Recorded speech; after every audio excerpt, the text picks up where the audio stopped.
Okay. So இந்த வீடியோவில் வந்து என்ன பார்க்க போகிறோன்னா, ஜஸ்ட் ஒரு யூஸ்ஃபுல்லான இன்ஃபர்மேஷன். என்னென்னா, தம்ப்நெயில்ல பார்த்துருப்பீங்க, கம்பெனி நாட் பெய்ட் டியூஸ் ஆஃப்டர் என்னது லீவிங்கு இல்லை எதான். அதாவது என்ன அர்த்தம்னா, நீங்கள் வந்து கம்பெனி வந்து விட்டுட்டீங்க. ஸோ ஜாயின் பண்ணி ஒரு மாதக்கிட்டோ இல்லை 2 மாதக்கிட்டோ நீங்கள் வந்து விட்டுட்டீங்க, நடுவில் விட்டுட்டீங்க. பட் விட்டது வந்து உங்கள் பிரச்சனை இல்லை. அப்படி எதனா ஒரு சர்க்கம்ஸ்டான்சஸ், ஆஃபீஸில் என்ன ஒரு பிரச்சனை நடந்து நீங்கள் விட்டுருக்கலாம், இல்லை ஹெல்த் இஷ்யூ, இல்லை நாம் வந்து வேலை செய்யணுன்ற மூடில் தான் போயிட்டு ஃபுல் டைமாக அதில் ஒரு 3 வருஷம் அப்படி செய்யலான்ற பிளானில் தான் நம்ம வேலைக்கு போயிருப்போம். பட் ஏதாச்சும் ஒரு சுச்சுவேஷனில் நம்ம வந்து அந்த வேலையை விட்டு வந்துடுவோம். ஜஸ்ட்டே நீங்கள் 1 மாதம் போனீங்க, 1 மாதம் நல்லா போச்சு. இன்னொரு அடுத்த மாதம் நீங்கள் போகும்போது கடைசி ஒரு 14 நாள் வேலை செஞ்சுட்டு நீங்கள் வந்து விட்டுட்டீங்க. ஓகே, விட்டுட்டீங்க. பட் விட்டது வந்து உங்கள் நீங்கள் ஓனாக விடல. என்னது, நீங்கள் விருப்பப்பட்டு நீங்கள் விடல.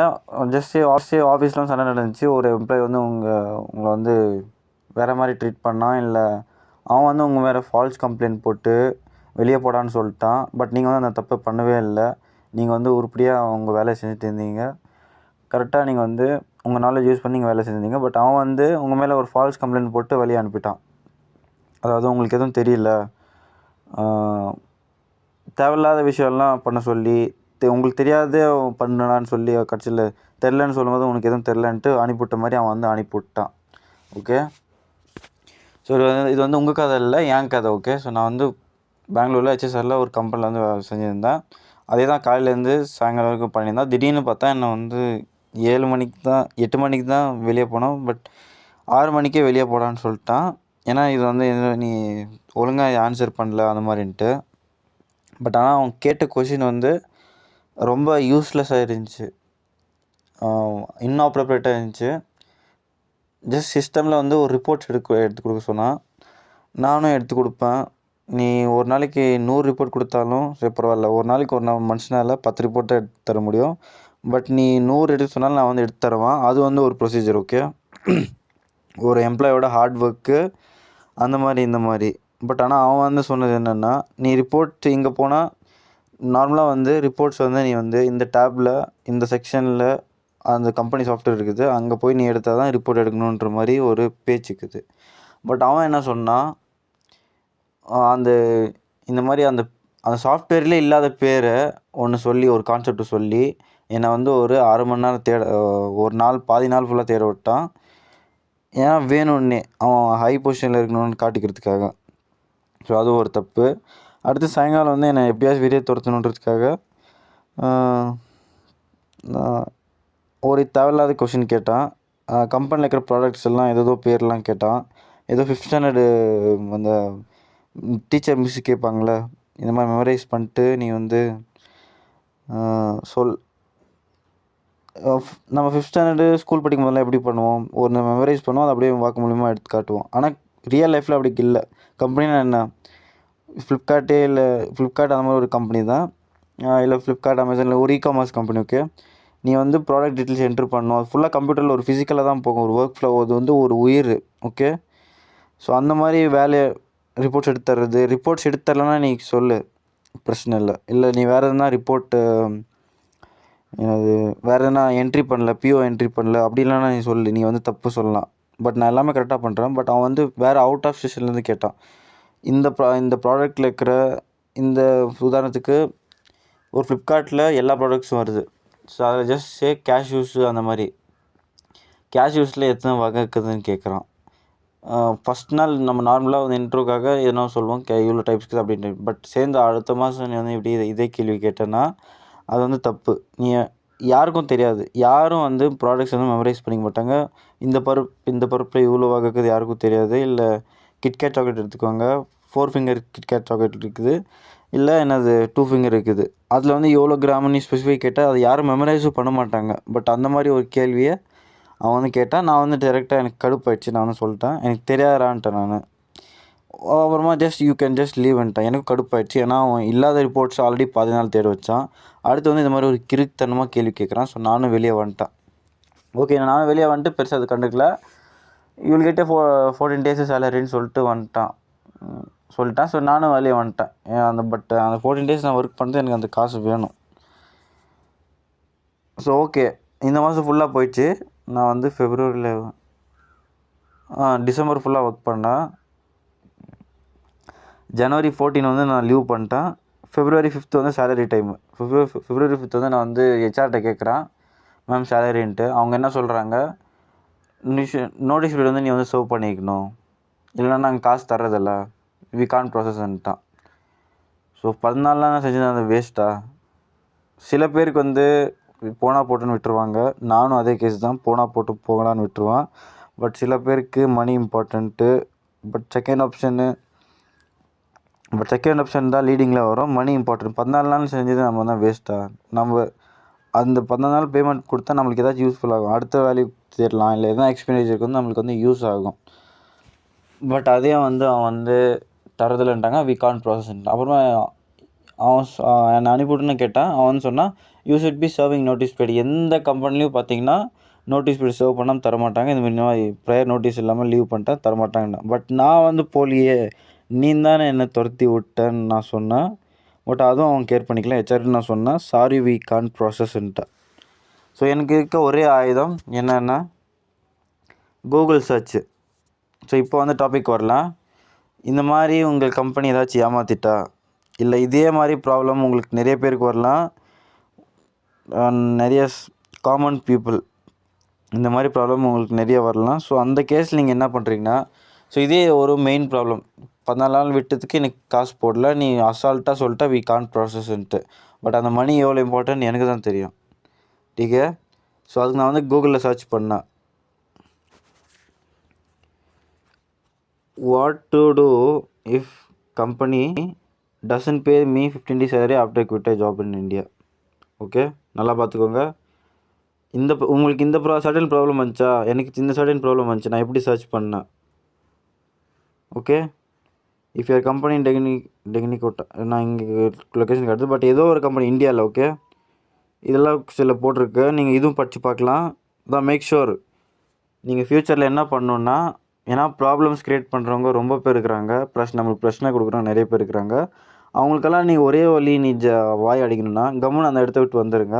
வந்துட்டு அப்புறம் ஒரு லாவை சூஸ் பண்ணிக்கோங்க. அவங்க எந்த மாதிரி ப்ராப்ளம் கொடுத்தாங்களோ அதுக்கேற்ற மாதிரி கன்ஃபார்ம் லாவுக்கும். அப்படி அவங்க பிரச்சனை கொடுத்தா எல்லாத்துக்கும் இந்தியன் கான்ஸ்டியூஷனில் எல்லாமே ஒரு லா இருக்குது. நீங்கள் அதை யூஸ் பண்ணி வந்து கம்ப்ளைண்ட் ஃபைல் பண்ணலாம். ஓகே, பட் நீங்கள் கம்ப்ளைண்ட் ஃபைல் பண்ணுறது பெரிய ப்ரொசீஜர்னு நினச்சி டயர்ட் ஆகிடுவீங்க. பட் அவ்வளோ வரைக்கும் போகாது, அதுக்கு முன்னாடியே சால்வ் ஆகிடும், என்னை நம்புங்க. ஓகே, இப்படி தான் நான் வந்து கூகுள் சர்ச் பண்ணேன். ஸோ கூகுள் என்ன சொல்லுதுன்னா, லீகல் நோட்டீஸ் வந்து அனுப்புன்னு சொல்லுச்சு லாயர் வச்சு. பட் நான் அதுவும் பண்ணல.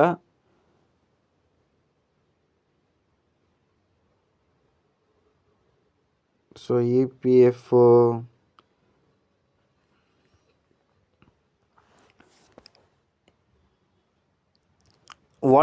நான் ஏதோ ஒரு இதில் போயிட்டு லா சர்ச் பண்ணேன். ஸோ இந்தந்த லா வந்துச்சு, 2 லா எனக்கு யூஸ் ஆகிற லா வந்துச்சு. அந்த லா வச்சு நான் வந்து ஹெச்ஆருக்கு வந்து மெசேஜ் பண்ணேன். ஓகே, ஸோ அந்த வாட்ஸ்அப் மெசேஜ் வந்து நான் காட்டுறேன். ஸோ ஹெச்ஆர் இதுதான், நல்லா பார்த்துக்கோங்க. ஸோ அன்றைக்கி 5th day சேலரியா, அதுலேருந்து நான் காட்டுற பாருங்கள். ஸோ ஹெச்ஆர் இதுதான், சிதிக்கியான்ட்டு. Hello ma'am, I actually left the job after 15 days of working, kindly do the payment of days worked. நான் நார்மலாக கேட்டிருந்தேன். அதுக்கு உடனே ஹாவ் யூ கிவன் நோட்டீஸ்ன்னு கேட்டாங்க. No ma'am, had a conversation with Seshu. அவன் எனக்கு பிரச்சனை பண்ணவா. And I said to leave and don't come to office from tomorrow and I said you will receive your 15 days salary. Okay, நானும் வந்துட்டேன். Okay, so where was your productive and work documentations, ஏதோ கேட்டாங்க. Productiveness எங்கே, அவன் already அதான் 5 பேர் இருந்தால் 5 பேர் என்ன சொல்கிறாங்களோ அதான் நம்புவாங்க. நான் உருப்படியாக வேலை செஞ்சேன், பட் அவன் அப்படி பண்ணிட்டான். ப்ரொடக்டிவ்னஸ் எங்கன்னு கேட்டாங்க. நான் சொன்னேன், I was productive only ma'am from the day I was working properly. I have experience e-commerce sector தான் எனக்கு இன்னும் எக்ஸ்பீரியன்ஸ் இருக்குது. And also I'm digital market for lakh subscriber startups. அதான் பார்த்தீங்கன்னா இப்போ போட்டிருக்க பாருங்கள். My experience letter forward to ma'am. நான் எக்ஸ்பீரியன்ஸ் தான், அதான் எல்லாமே நான் கரெக்டாக தான் பண்ணேன். நான் இன்னும் எக்ஸ்பீரியன்ஸ் தான், நீங்கள் நினைக்கிற மாதிரி இல்லை. நான் எக்ஸ்பீரியன்ஸ் லெட்டர் மெயிலில் ஃபார்வர்ட் பண்ணி நீங்கள் பார்த்துக்கலான்னு சொன்னேன். அதான் நான் அவன் பண்ணதான் சொன்னேன். That sage goes asking unnecessary question like types of questions or something else and also don't directly say to take report. Instead is saying like the productive of something like school maths. அதான் school பையன் மாதிரி ஒரு ஏதோ பேசுனா எனக்கு கடுப்பாயிடுச்சு. Whereas there is only one button to take and report from the day 1 to now just working correctly only அப்படின்னு சொன்னேன். அதான் ஒரு பட்டனில் இருக்கிற சொல்கிறது தான் ஏதோ மாற்றி சொல்கிறேன்னு நான் அதே எக்ஸ்பிளைன் பண்ணேன். This has happen, kindly make my payment as அப்படின்னா நான் hello ma'am give any update and good நைட்னாங்க. இவன் என்னடான்னா சாரி வி கான் ப்ராசஸ்ன்ட்டு அவ்வளோதான் முடிச்சுட்ருவாங்க. அப்போ 15 daysக்கு என்ன பண்ணுறது? நானும் மனுஷன் தான், நானும் செஞ்சேன், எனக்கு வேணும். ஸோ எனக்கு கோவம் வந்துச்சு, நான் சொல்லிவிட்டேன். How can you say you can't process or else I complaint to the employment grievance portal with employee tags. நான் சும்மா சொல்லிவிட்டேன். According to companies law the days which I worked has to be settled. You can't simply say by text you can't neglect law. What kind of behaviorism அப்படின்னு சொல்லிவிட்டேன். அப்புறமா நாளைக்கு கூப்பிட்டுட்டாங்க. அப்புறமா நான் கூகுளில் சர்ச் பண்ணேன், இந்த இப்படி பண்ணலன்னா என்னென்ன பண்ணலான்ட்டு. எனக்கு கூகுளில் கிடைச்சது தான் பார்த்தீங்கன்னா ஆஸ் பர் செக்ஷன் 5(2) அண்ட் செக்ஷன் 14 ஆஃப் இந்தியன் லா. இது என்ன சொல்லுதுன்னா, அப்படி ஒர்க் பண்ணி தான் பரவாயில்ல, கம்பெனி ரூல்ஸ் என்ன வேணா இருக்கட்டும், நோட்டீஸ் பீரியட் சர்வ் பண்ணாலும் பண்ணலனாலும் அவங்க வந்து நீ காசு போட்டு தான் ஆகணும். ஓகே, அதுதான் இந்தியன் லா ஸ்டேட் பண்ணுது. இவங்க கம்பெனி ரூல்ஸ் வேலை செய்யாது. ஏன்னா கான்ஸ்டியூஷன் ஆஃப் இந்தியா தான் ஹெட்டு, அது கீழே தான் எல்லா கம்பெனியும் இருக்குது. ஓகே, ஸோ அப்போ அந்த காசு நம்மளுக்கு போட்டி ஆகணும். இந்த 2 law நான் யூஸ் பண்ணேன்.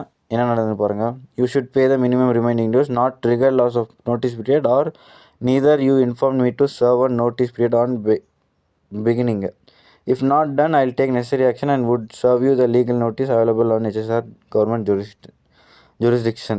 ஓகே, அதுக்கு அவங்க என்ன சொன்னாங்க, don't teach me the law, I am from the same department, I told விட் கனெக்ட் கால் பேசுகிறேன்னு சொல்லிட்டாங்க.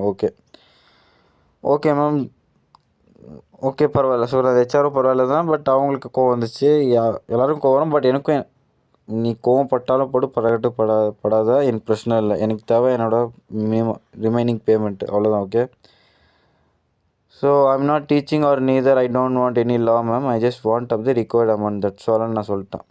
வாட்ஸ் தி அப்டேட் பேச சொன்னாங்க, பேசினேன். அப்புறமா இந்த லா பார்த்தோன்னே அவங்களுக்கும் ஓகே, இப்படி பேசினா அவங்களுக்கும் பிரச்சனை வரும்னு தெரியும். ஸோ செட்டில் பண்ணிடுறேன்னு சொல்லிட்டாங்க. ஸோ என்னது, share your PhonePe number, N PhonePe number கேட்டாங்க. எல்லாமே பார்த்தீங்கன்னா பேங்க்கில் தான் ட்ரான்ஸ்ஃபர் பண்ணாங்க, பட் போட்டில் அவங்க வந்து ஃபோன்பே நம்பர் கேட்டாங்க. எனக்கு வந்து மீதி சேலரியே கொடுத்துட்டாங்க. ஓகே,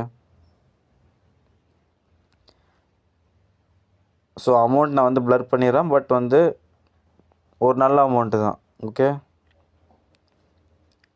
ஸோ நான் வந்து தேங்க்யூ மேம்னு சொல்லிட்டேன். டீக்கே, ஸோ இதுதான். இதே நான் அப்படி ஜஸ்ட்டு ஒரு சின்ன விஷயம், ஒரு 5 நிமிஷம் தான் வச்சுக்கோங்க, இல்லை 10 நிமிஷம் கூகுளில் வந்து சர்ச் பண்ணாமல் நான் அப்படி பண்ணியிருந்தா எனக்கு வந்து இந்த அமௌண்ட் வந்து வந்திருக்காது. இந்த அமௌண்ட்டு எனக்கு வந்து எவ்வளோ யூஸ்ஃபுல்லாச்சு. ஓகே,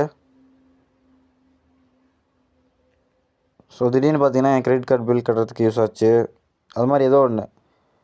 இதே அவனை நான் சும்மா விட்டுருந்தா ஜஸ்ட் எல்லார் லைஃப்பும் பார்த்திங்கன்னா இந்த ஒரு வாரத்திலே முடிஞ்சிடுது. சாரி வி கான் ப்ராசஸ் அப்படி சொல்லிட்டா நம்ம வந்து கப்புன்னு அடிச்சு போயிடுறோம். எதோ கம்பெனியால் தான் கடவுள்ன்ற மாதிரி. ஸோ அப்படி இருக்காதீங்க, முடிஞ்ச அளவுக்கு தட்டி கேளுங்க, நியாயத்தை கேளுங்க. ஓகே, ஸோ லைஃப் வந்து இந்த சாரி வி கான் ப்ராசஸ் சென்டர்லேயே முடிக்காதீங்க, இன்னும் போகிற வரைக்கும் கேளுங்க. அடுத்து உங்களோட ரெஸ்பெக்டை நீங்களே கெயின் பண்ணிக்கோங்க. ஓகே, ஸோ எது கிடைக்கணுன்றதோ அது வந்து கிடைச்சிடணும். ஓகே, டிகே, ஸோ அவ்வளோதான் இந்த வீடியோவுக்கு. பாய்.